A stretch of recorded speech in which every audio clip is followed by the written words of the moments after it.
Sarah Campbell joins us now in the studio. Sarah, these organizations are now wondering what to do next. That's right. Organizations are concerned about how to offset the loss in funding to continue their programs. We talked to the directors of Pensacola Opera and Pensacola Children's Chorus. They say the community could help. We're here on Pensacola Beach, where thousands of people come to soak up the sun for this 4th of July weekend. There are hundreds of people on this beach, which is unguarded. Beach safety officials say it's better to stay safe than sorry. This bridge symbolizes the fight for civil rights and equality. People from all over come to march across it. What 3 Words works by assigning a unique 3-word combination to every 10-square-foot area. That way, responders know precisely where to go in the case of emergency. After a drive-by shooting and high-speed chase left a 70-year-old woman in critical condition, the Escambia County Sheriff's Office is still looking for one suspect. We are chasing killers at this point, and we are not going to stop. The shooting happened on Monday around 6:30 p.m. on Eris Boulevard. One woman was shot in the neck. She's fighting for her life. As we speak, she is fighting for her life. Deputies then pursued 3 suspects. Escambia County Sheriff Chip Simmons says they were in black masks and driving a stolen vehicle. Deputies employed pit maneuvers, bumping the suspect's car until it spun out and crashed on the Highway 90 bridge on Scenic Highway. There, the 3 suspects ran out of the stolen vehicle and jumped off the bridge, a deputy canine chasing after them. All 3 get out, 2 jump over the bridge right here. One more decides that he's going to go to the right-hand side of the bridge and jump into the water area to the right-hand side. One suspect has been caught, 19-year-old Jacaris Etheridge. He is charged with felony murder and attempted murder. Another suspect died from his injuries suffered in the 30-foot fall, 22-year-old Trevion Moten.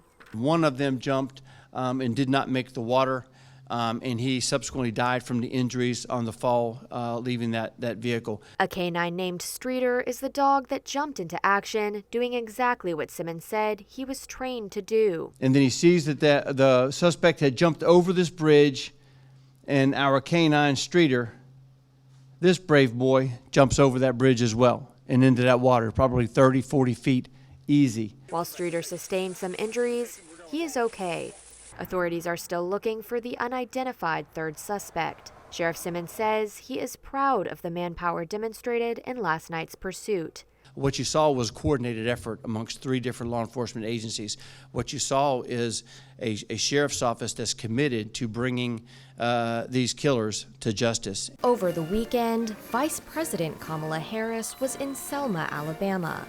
There, she helped commemorate the 59th annual Bloody Sunday Memorial March. Shoulder to shoulder, they marched for the freedoms that were theirs by birth and theirs by right. The freedom to vote, the freedom to live without fear of violence or intimidation, the freedom to be full and equal members of our nation. Oh, freedom! We got to fight for this thing called freedom! The annual bridge crossing is to remember the infamous March for Black voting rights that took place here in 1965. They were forced to retreat, and yet they would not be deterred, defeated, or denied. This bridge symbolizes the fight for civil rights and equality. People from all over come to march across it. I've never missed crossing this bridge. I started with my parents back in the day. People risked their lives to vote, to be able to vote. And now I'm not keeping that dream alive. I'm gonna try it every time I do. Harris reminds us that this bridge represents the struggle for freedom that many continue to face. Freedom is fundamental to the promise of America. Freedom is not to be given, it is not to be bestowed, it is ours by right. I'm here by the grace of God, and I thank Him for everything. In honor of Breast Cancer Awareness Month, the City of Troy's Public Relations and Tourism Office held a pink event to spread awareness. Cancer doesn't have a particular person to come to, and it's important whether it's a male or female, because males can get breast cancer, to celebrate the people that have been diagnosed or may have lost their battle to breast cancer. Several survivors spoke at the event, sharing their battle with the disease. They were each gifted a rose to recognize their strength. Regina Foster is one such survivor. I was sitting on the porch and I just happened to put my hand across my breast and I found the lump. Come back on the 13th of July, found out it was cancer. Foster was diagnosed with stage 2 breast cancer at the age of 44.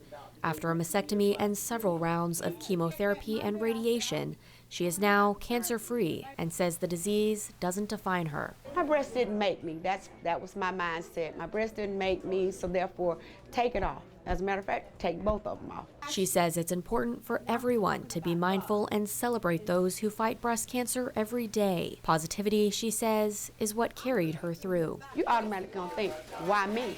But you know what? I began to say, why not me? Do I get down sometime? Yes. But that right there, it just made me stronger and stronger, and I thank God for the person that I am. The Public Relations and Tourism Office urges everyone to prioritize their breast health and get checked regularly. They say it might just save your life.